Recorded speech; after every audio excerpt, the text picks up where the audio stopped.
I used to work at an old pub on the outskirts of London. There was access to the basement by two trapdoors, one situated behind the bar and the other was outside for deliveries. One night, as I waited for the last of the regulars to finish their drinks, my eyes were drawn to the window. There was a lad looking in, a hood and face warmer covering any features. "Pint of bitter, please," a familiar voice slurred from in front of me. It was Johnny, one of the regulars, stood wobbling in front of the bar. "I've already called last orders, mate," I told him. He grumbled something under his breath and staggered towards the bathroom. When I looked back at the window, the figure was gone. I assumed it was just someone checking if we were still open or not, but there's a lot of shady characters in the area, so I locked the front door to be on the safe side, only opening it for the punters ready to leave.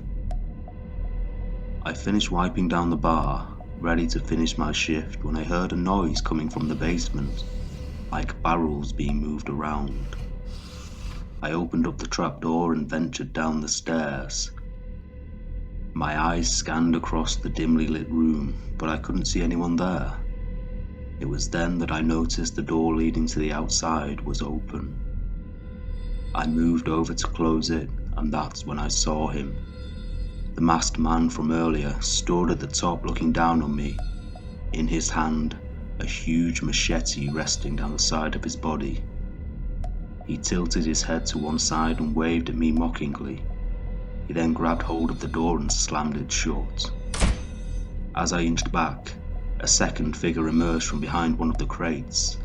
Giving me little time to react, he ran up the stairs to the bar. I ran up after him, as unlike his friend, he didn't appear to be armed. But when I got up the stairs, he too slammed the inside trapdoor, almost grazing my head. I heard the latch click. I started to panic. I'd left my phone upstairs, so there was no way of contacting anyone for help. I ran back to the other door and tried pushing up on it, but it was useless. Something heavy was stopping it from opening. I searched around the basement for a crowbar used to open crates in case I needed a suitable weapon. As I pattered around in the darkness, I could hear muffled voices from above. The man already in the bar had opened the front door to let the other in. The voices grew in volume as if some kind of argument was taking place, and then a bellowing shriek pierced through the floorboards. After that, silence. I located a crowbar and wedged it into the trapdoor to the bar. After struggling for a moment, I managed to pry it open.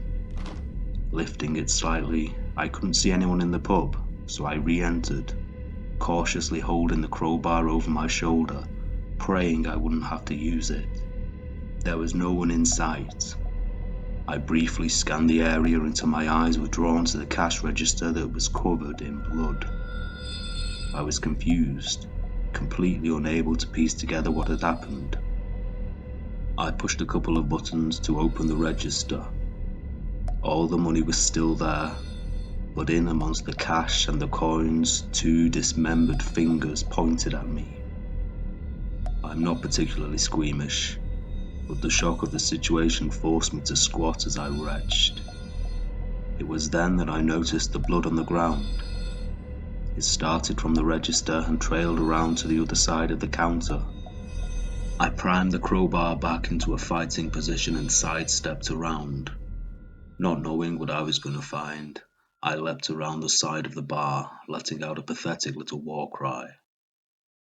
It was Johnny, sat upright against the bar, clasping his misshapen hand. Amidst all the action, I'd completely forgotten that he'd gone to the bathroom, remaining in the building as the two intruders carried out their not-so-foolproof plan. "Jesus, Johnny, are you all right?" I pleaded. Without hesitation, I rushed to his side, my hands shaking as I tried to assess the extent of his injuries. I quickly called for the police and an ambulance before picking up a tea towel from the bar to apply a temporary bandage.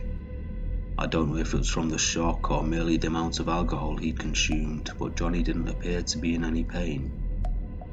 As we awaited the emergency services, He told me he came out of the bathroom and saw the two men banging at the register. In his drunken state, he confronted them, which explains the shouting I heard earlier. They managed to get the register open, at which point Johnny intervened, not allowing them to take the less than £200 total in the drawer. In the heat of the moment, the macheted man swung the blade and Johnny had raised his hands in defense, losing 2 digits in the process. The men were there as burglars. It sounded like they didn't actually intend on using the weapon, and scared about the repercussions, they took off empty-handed. At the hospital, Johnny had his fingers reattached, which is a miracle considering I didn't even think to put them on ice or anything. The manager opened up a tab for him in the amount in the register, which didn't take him long to go through. Still, he's got a great story to tell. I don't work at the pub anymore, but still pop in for a pint occasionally. And each time, without fail, I'll hear Johnny telling any new customer about the ordeal, proudly showing off the scars as he boastfully declares, "Let me tell you about the time I lost my fingers."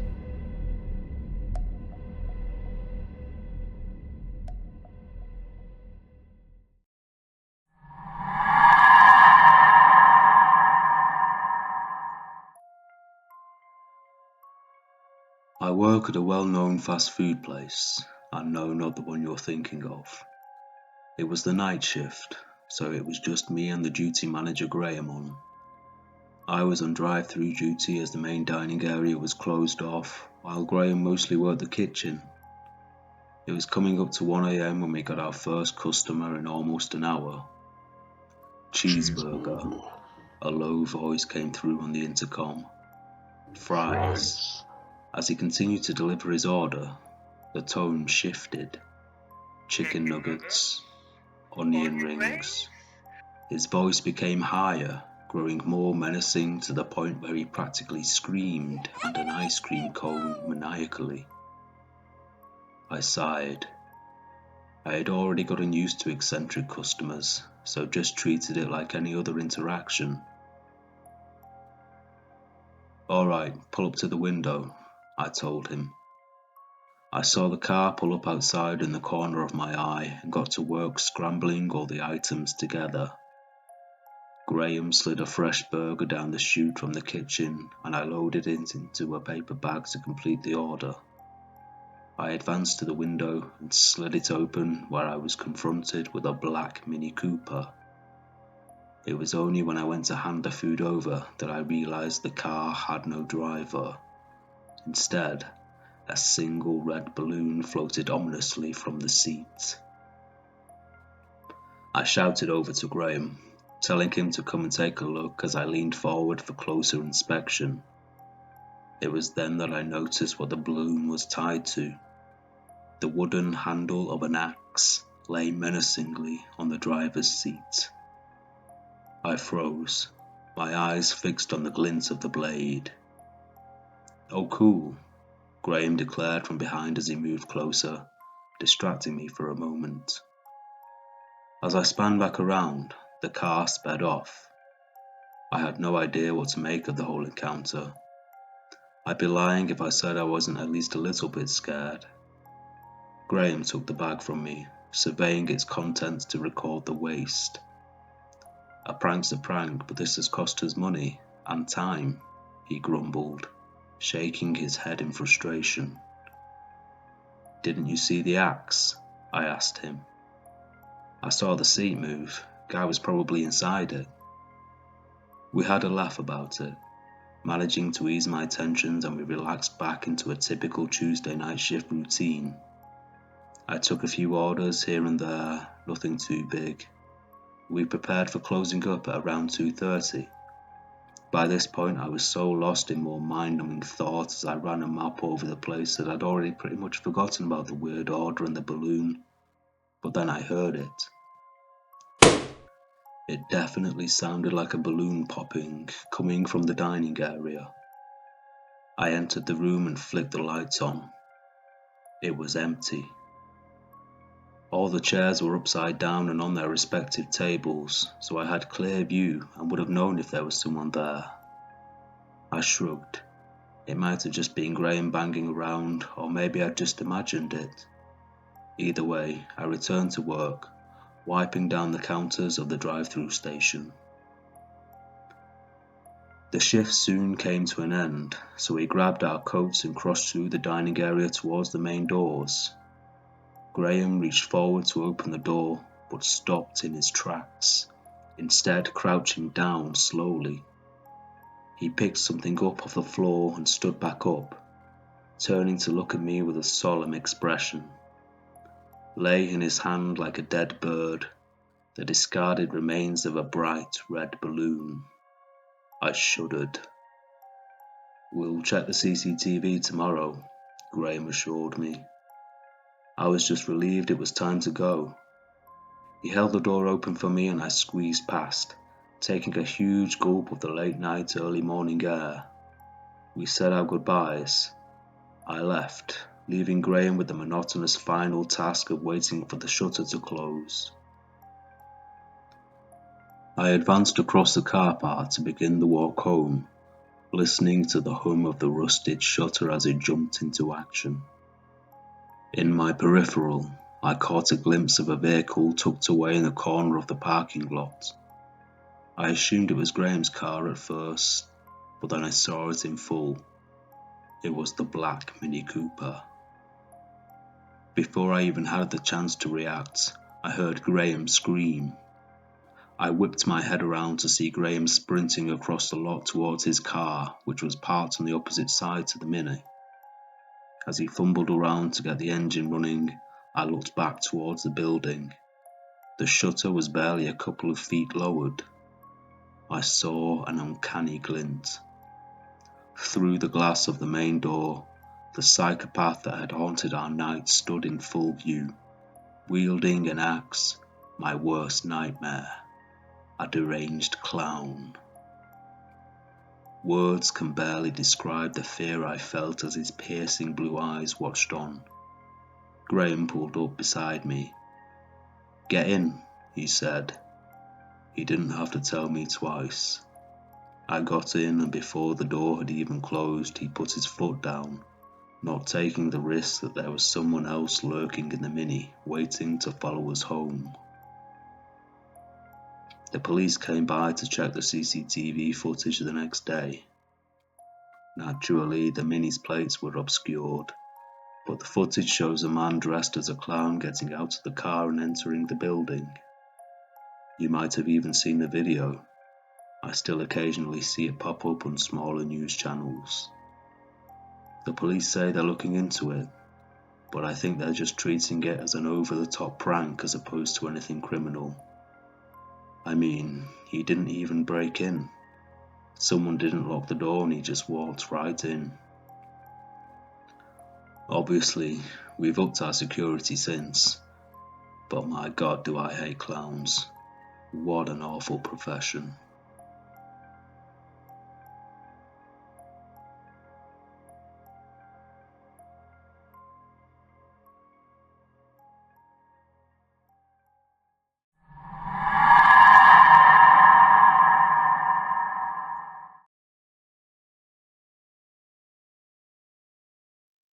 Night had already fallen over Wythenshawe Hospital as I prepared myself for a week of night shifts on transfer from Manchester.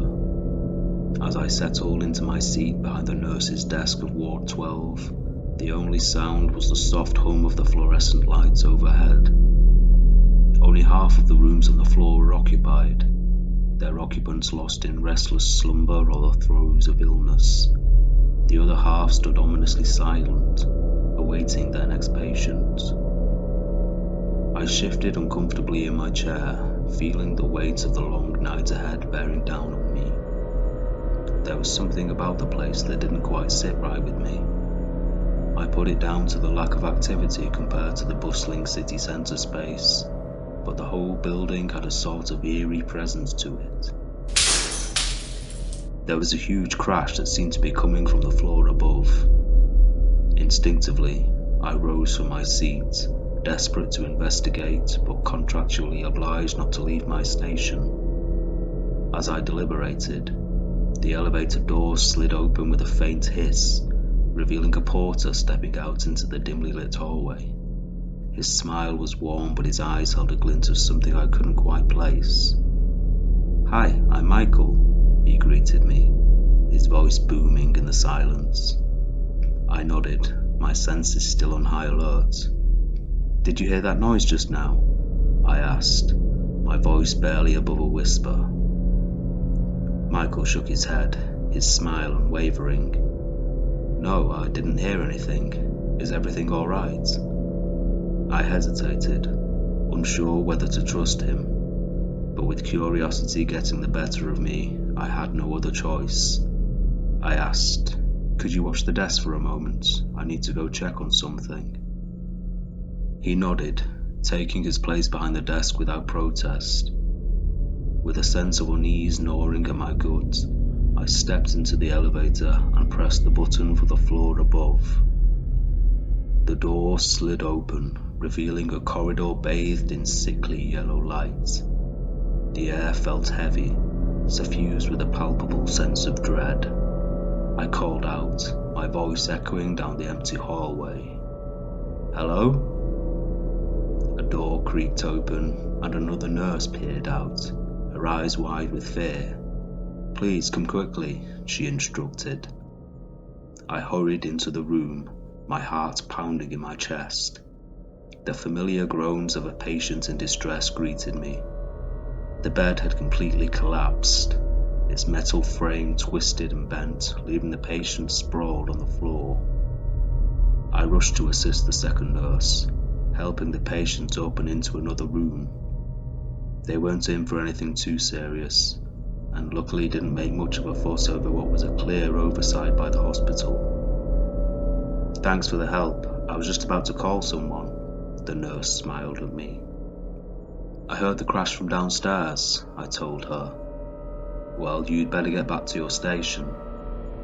"Yeah, I've left Michael on watch." "Who's that?" My blood ran cold. "The porter?" "I don't think we have a Michael," she mulled, "unless he's new." I edged backwards. Honestly, I was more worried about my job at this point than anything else. I know I'm not supposed to leave my station, but if it sounds like there's someone that needs help, what choice do I really have? I mean, the guy was dressed like a porter, why would I question that? I hurried back into the elevator, frantically tapping the button for the floor below.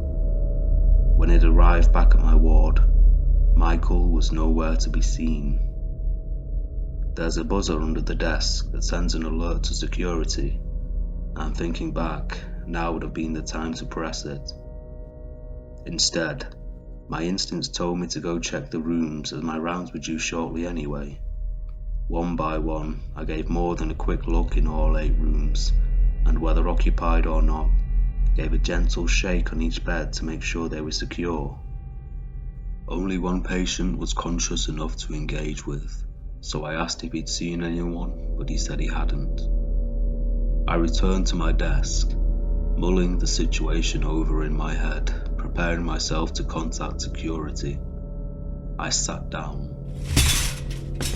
The chair flattened and I crashed to the floor. Just as with the bed upstairs, it was as if all the screws had been loosened or taken out entirely. As I picked up the detached headrest for examination, I heard a sound coming from the utility closet by the elevator. Stupidly, I didn't wait for assistance. I went to check it out myself. I gripped the handle without thinking and swung the door open. Michael stood, startled like a deer in headlights. I had no idea what to feel. Scared, confused, angry, sympathetic. I felt like I could have fought him until I noticed a screwdriver fixed into his trembling hand. Suddenly, I knew how to feel. Terrified. I stumbled back. He came out of the closet, holding up the tool in a threatening manner. I circled back around the desk. I had no idea if or when he was going to strike, but I at least needed a barrier between us. Luckily for me, security arrived. A fairly burly guy and a shorter woman emerged from the elevator. They each grabbed an arm and lay Michael down on the floor, managing to simultaneously radio for more help. They honestly both did a great job restraining him until the police eventually showed up and arrested the guy. I was pretty traumatized. I managed to finish out the week at Withenshaw, but I couldn't wait to get back to normality. I have no idea what happened to Michael. I don't know if he's in jail, if they sectioned him, or if they let him go. I mean, it's clear the guy had a few problems, but disguising yourself as a hospital porter and disassembling furniture is quite a specifically deranged thing to do. All I know is, he definitely had a screw loose.